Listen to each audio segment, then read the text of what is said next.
First and foremost, Tom, thank you for making the time to join. I think everyone on the call knows Tom already being a Compound member and seeing some of his work, but for basically the better part of the last decade, Tom has been consistently writing and publishing online. You know, before it was cool, Tom was out there actually shipping work. And what I think is particularly interesting about how Tom has approached writing online is that he hasn't played the how do I build a massive audience game. It's been much more tailored to his career and attracting the types of folks that he really wants to work with and the types of folks that he really wants reading his stuff. So he's put together this kind of presentation on thinking in public. And I think it's really applicable whether you do indie consulting or something totally different. Tom has really thought through how to think in public in a way that is effective and brings value. So Tom, feel free to take it away. Great. Thanks for that. Yeah, I think I'm going to try and keep the presentation pretty tight, and then we'll have room some open Q&A. So this whole thing is going to come in this Figma file because I think Figma is really fun, and it's kind of how my brain works a little bit about just kind of a sprawling mess of thoughts. And this Figma file is public as well, so you can follow along and get all this stuff afterwards. So this is me. I got a blog, tomcritchlow.com, where I do a bunch of blogging. I got a subsection of my website, a book about independent consulting called The Strategic Independent, and a newer Substack called Little Futures, where I talk about kind of futurism and helping companies do new things, tailored to kind of R&D and innovation labs. But I've also been thinking online for about a decade. This is a blog post I wrote in 2010, obviously exactly 10 years ago. This is what I do for work. So my day job is a consulting practice. I work for myself, and I work with content businesses to define and build new capabilities. And this presentation, so the kind of context here is that I'm going to talk about thinking in public as a frame for building your network, and I'm going to use a few references about how I use thinking in public to actually build client work and kind of get client business. That may not be relevant to everyone on the call, but I think it's a useful frame to look at this stuff through, and hopefully a lot of folks here are at least tangentially interested or can apply that to their own sphere in terms of building a network and building audience and building reputation. So let's get the elephant in the room out the way. Nobody wants to say the word thought leader, but actually that's kind of what we're chasing, or it's kind of what I'm chasing at least, right? Is this idea of thinking in public. And I love this blog post from Giles Turnbull where he reframes the term thought leader into just this phrase, leading with thinking, which is really just showing the thinking. And so I think when people think about the idea of thought leader, they want to vomit in their mouth, but when you think about the idea of thinking in public and showing your thinking and exposing your thinking, there's obvious ways that can have value.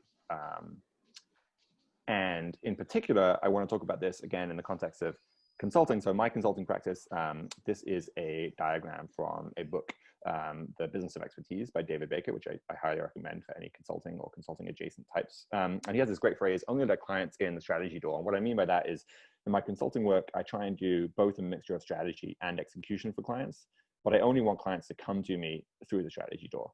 It makes the project better. It makes it higher value. It means I can charge more for it. And when I'm trying to get clients to hire me for strategy work, what they want to see is they want to see thinking. They want to know that they can think in a similar way to how I think. And they want to know that I'm going to be able to approach problems in a mindset that appeals to them, rather than just being able to offer a service that they need. So it's kind of like, you can kind of think about execution work as being commoditized, strategy work as being differentiated, and the way that you get, executive level clients to come into the strategy door is through thinking in public.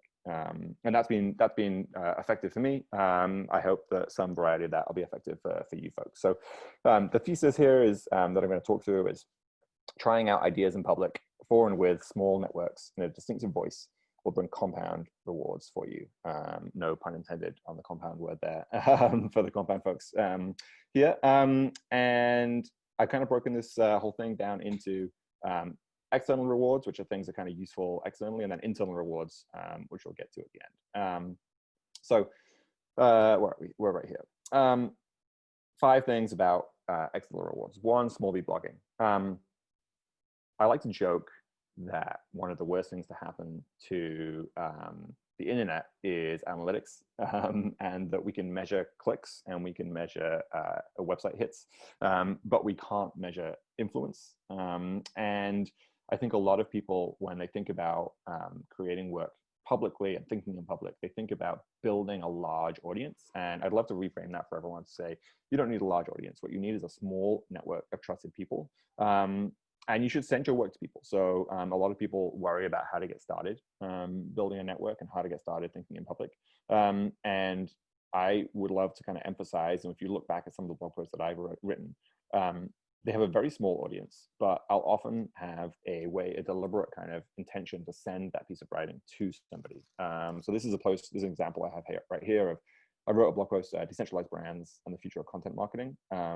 And you can see that I'm not 100% sure where this thinking leads, but look out for more cross-publishing, more branding content, and better measurement, blah, blah, blah. I'm literally thinking in public. I'm questioning what's going on.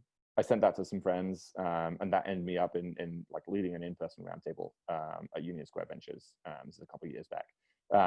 And so it's kind of, this is the power of writing online, is there is still this magic ability for small audiences of trusted people to open the door, to create access, and to kind of create these serendipitous opportunities. And if you need convincing of the power of small, this is tomcritchlow.com analytics for, I think, the entirety of 2019, which is 42,000 users for the entire year. That's not per month, that's for the entire year. And so we're talking about small networks here, right? And I wrote a blog post about this, small d blogging, which is linked in these notes. And so I'd encourage you to write for audiences where you can make a difference rather than writing for generalized audiences. And remind yourself that influence is the key metric of success. Small b blogging, that's that. The second theme is blog punk. I love this phrase, blog punk. And the point here is that very much tied to small b blogging is there's no point being visible in the feed if you're not memorable. And there are lots of ways to be distinctive. And we can talk about distinctive as being both visual style, but also writing style, or just kind of like website style. And again, this goes back to this kind of idea that when people think about putting themselves out online, they think about, being a thought leader. People get very anxious and very nervous about their kind of professional image and their public persona online. And what I would say is, like, it's incredibly important to create a distinctive style. And this does not have to be a professional style. This is a photo of my notebook that I put into a blog post that I wrote recently. And what's interesting about this stuff is it contextualizes the writing into a more human frame and allows you to create a distinctive voice that can actually stand out. And again, what we're chasing here is not clicks, we're chasing influence. We're chasing people who actually remember you and stick around, really care about what you're writing about. And so I'd encourage you all to find your own version of blogpunk and not to chase the kind of generic content vibe that something like a Fast Company or even a Medium kind of has. I think Substack is even potentially heading in that direction where everything looks the same. But I think it's really important to try and craft a distinctive style that can be yours. And this style doesn't have to be scrappy. This is, I forget the guy's name, Visualize Value, who I'm sure a lot of you are familiar with. He's created a distinctive style about these, kind of graphic design. And so if you're capable, obviously you can push that style to the edges. But I think it's important to have it, even if you're just doing it on your own site, and even if you're doing it with notebook doodles, which is what I love to do. The third area is about questions, not solutions. Another way to think about this is about inquiry, not insight. And I think that, again, this is specifically useful for my own work as an independent consultant, where I'm trying to get executives, CEOs, and kind of founders to hire me for strategy work. What they want to see is that you can think. They don't want to see somebody saying 5 ways to do SEO for X, or 6 ways to do Y. What they really want to see is they want to say, okay, I have this nebulous problem, and I have this organization that I'm trying to move forward. I want somebody who can be a partner, who can help me with these problems, and who can think with me through these problems. And that is never going to happen unless you actually do thinking in public, and have this stance of, these are the questions that are alive for me. And I think there's a great way to, you could happily reframe thinking in public purely as being curious in public. And I got a whole bunch of examples, probably too many examples in my little margin notes. But this translates into things like like Web Smith has this great things like avoid the self-appointed experts and look for the learners. This applies to any industry. Or this case study for Upstatement, where they actually showcase the like doodles and wireframes and mocks along the way to building a client brand and website. There's a great a case study about doing the visual illustration style for Slack over here. I do it in my own work. I've kind of gathered together all the times in my blog post that I've said things like, here's some things I'm thinking about, or below are some ideas and conversation starters, or here's some things I've read recently on the topic, or more ideas to come as I think through this idea. And in some level, this stance is low status, right? The stance is a little bit of like, I don't really know what I'm doing. But actually, on the other hand, this stance is incredibly powerful because it allows people to see themselves reflected in you, right? Not as somebody who has the answers, but somebody who is also wrestling with the same questions that you're wrestling with. So I think this is a really important frame, and hopefully it enables a whole bunch of people who would otherwise not feel like they have the answers to questions to do the kind of thinking in public that gets you to interesting answers. And so just exposing the things that you're actively thinking about right now is useful and powerful as an attractive force. But how do you know whether you're doing it right? I think, thinking in public, especially if you're not getting a large audience, can be a lonely game, and it can be a difficult game to really understand what's working and what isn't working. But there's a great framework from Venkatesh Rao, who is a blogger at Ribbon Farm, who I'm sure a lot of you are familiar with. And he wrote this really great blog post called The Calculus of Grit, where he has this framework, release, reference, and rework. And I think that this is a really great framework to kind of check. You do kind of a self-check on, am I creating interesting work that is resonating with people? And the way to do that is to release often, because you often don't know what's going to work beforehand. So be releasing stuff into public frequently. Have that stuff that you're releasing into the public kind of reference your own work, sort of to compound ideas together and kind of link them together. So there's kind of a body of work emerging, not just a random kind of scatterbrained set of notes. And then to kind of consistently rework your ideas. And I think this is, some of the best people out there are currently doing this. Ben Thompson, for example, I think is really great at doing this. He obviously produces output all the time. He references his own ideas a lot, and he reworks his ideas. So there's two ways to look at how he writes, right? This is aggregation theory, which is one of his most popular theories out there. If you came across it fresh, you might think, wow, he really like came out with this kind of like this theory out of nowhere. But when you kind of dig under the surface, he's been writing about aggregation theory in all of these different ways, again and again and again and again, refining and refining and refining the idea, until eventually he stumbled upon both a great frame for what it was and a good name for what it was, and that kind of tied it all together. And so now it's kind of his famous aggregation theory, which is what he's known for. But that didn't come out of nowhere, right? It came out of releasing work often, referencing those ideas together, and then continually reworking those ideas. This is another one, which is kind of like less famous, but is a really good example. An old colleague of mine, Ben Estes, at the agency I used to work with, SEO agency Distilled, he put this spreadsheet online, which is like a technical audit framework. And when he first put it online, it was kind of a bare bones spreadsheet that you could like download and get a copy of. But he continued to rework it over time until now it's kind of the de facto referenced, technical audit spreadsheet that people use. And I think it's just a great way to think about these ideas compounding over time by continually releasing work into the wild, and then kind of building on top of it. But without the initial things having to be these, beautifully polished and kind of magnificent pieces, but they're just ideas, they're conversation starters, they're things, some of them are right, some of them are wrong. But over time, if you follow this model, you'll get somewhere really interesting. And then there's this great phrase or great idea of using sawdust to kind of generate interesting thinking. And what I mean by this is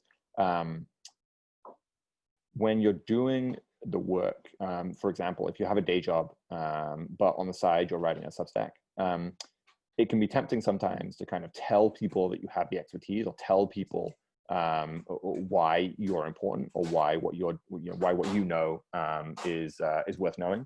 And instead, there's this idea about sawdust as a kind of proof of work, right? So think about what is the byproduct of the work that you do? What is the byproduct of the expertise that you have that you can show people, right? And so a concrete way to think about this is, instead of saying how to run a remote workshop, which is something that you might think about as like so you're like a marketing consultant like me, and you're saying, well, I've run a bunch of remote workshops. I'm going to write a blog post, how to run remote workshops. And that is very much a kind of a solution-focused way to answer that question. Instead of, I would much rather read a piece which is how I run remote workshops. And you see how it's a very, very small frame, but it changes this to, it frees you up to include kind of screenshots of your own work, Google Doc templates of your own work, like contextual real life content, not generic filler. How to run remote workshops sounds generic. How I run remote workshops invites this kind of inquiry and more kind of open-ended discourse, but at the same time, still positions you as somebody who actually knows how to run remote workshops. I do that a lot in my own work, by the way. I'm writing a book for independent consultants. And in the middle of those chapters that I'm writing, I have these example sections where I'm like, example, here's where I work with a client, I'm doing X, Y, Z. And what's great about this is basically the sawdust, this is me kind of like showing the work. There's no way to get these examples without being in those situations. And so I'm kind of really surfacing that as a show not tell, kind of proof of work for expertise. Those are some of the things that philosophies that I look at around thinking in public. And those are all things that are about, how do I produce work externally? Why is that valuable for people? Small B blogging, blogpunk, et cetera, et cetera. But actually, what's interesting about this whole philosophy is there's a whole bunch of internal rewards that I think don't get talked about enough. And so I've got 3 internal rewards that I'll run through real quick, and then we'll do Q&A. The first one is this idea of minimum viable expertise. And I think everyone here probably has a healthy dose of that by virtue of being in the compound community. But, and again, I'm looking at this through a frame of being a consultant. But there are many times when you're in pretty high powered situations, like you might be dealing with executives, or you might be dealing with a large organization, and you're talking about doing an activity like email marketing or analytics or setting up a Shopify store or whatever. And if you've done it once yourself, like end to end, if you've actually like rolled up your sleeves and like sent an email using MailChimp or Substack, or you set up Google Analytics on your own website, or you've like registered a domain name and configured the DNS, it actually gives you this kind of tacit knowledge that can set you apart from other people, maybe even the executives at the clients you're working with, who haven't actually done the work. And so what's great about thinking in public and writing in public and doing all this stuff is it forces you to grapple with a little bit of the kind of infrastructure of the web in a way that gives you that like minimum viable expertise that you can use in all manner of situations. Again, this is especially relevant for those folks in something like the digital marketing field, where almost all of the knowledge that you have is kind of like tacit knowledge, right? It's kind of learned on the job rather than studied in school. And so what's great about thinking in public is this is a frame, like a playground for you to experiment with all of these things. And there's also this notion that the internet is kind of scale invariant. So if you've sold one thing on Shopify for $20, it's not that different from selling something on Shopify, selling 1,000 things on Shopify for $1 million. And that's not quite true, but it's not as false as you might think. And can be really valuable when you're dealing with kind of this kind of generalist mindset of consulting work and client work. Building your networks is a kind of obvious one that I think a lot of folks here certainly probably understand around thinking in public as a way to build networks. But there's a quote that I'm just going to read out loud, which is, according to multiple peer-reviewed studies, simply being in an open network instead of a closed one is the best predictor of career success. So not only is building a network valuable to like your job success, but it is also valuable to getting better jobs in the future and earning more money over the long run. And open networks here is a really important point, which is that you're not building a network just inside the company where you work or just inside the network you're in, but actually an open network which allows you to connect people from different clusters together. And so thinking in public is a really great way to do that, where you can bridge, maybe sometimes you're talking about content, sometimes you're talking about technology, sometimes you're talking about strategy, or whatever it might be, whatever niches you're in. I love the idea that open networks are this kind of like deeply generative and powerful force on the arc of your career, whether you're independent or looking for full-time work. And then finally, there is this great book that I'm just kind of like wholesale recommending to everyone right now, Working Identity by Herminia Ibarra. And it's kind of a business book, and so it might put you off. Unconventional Strategies for Reinventing Your Career doesn't sound like a really great bedtime read, but actually I just devoured this book. It's really amazing, and talks about the power of reinventing yourself, undergoing career change in all of the various like big ways that might appear through the process of iterating and experimenting with your identity. And I think blogging and writing online is one of the lowest stakes ways to reinvent your identity, and through reinventing your identity, reinvent like the very foundations of who you are. And so in this book, Working Identity, there are these like three things that are really important. One is iterating on your sense of identity. One is meeting new people, and the other one is understanding what work you actually want to be doing, and all of those things that you can do in an iterative manner. And so in my own work, for example, I remember when I was in the SEO industry back in 2012, and I was applying for a job at Google to go into a kind of creative marketing discipline, which is like a bit of a change, bit of a career change. I actually started blogging about things that were outside of the SEO field, but more in the creative marketing field, and more in the idea of like, how do I help my team generate ideas?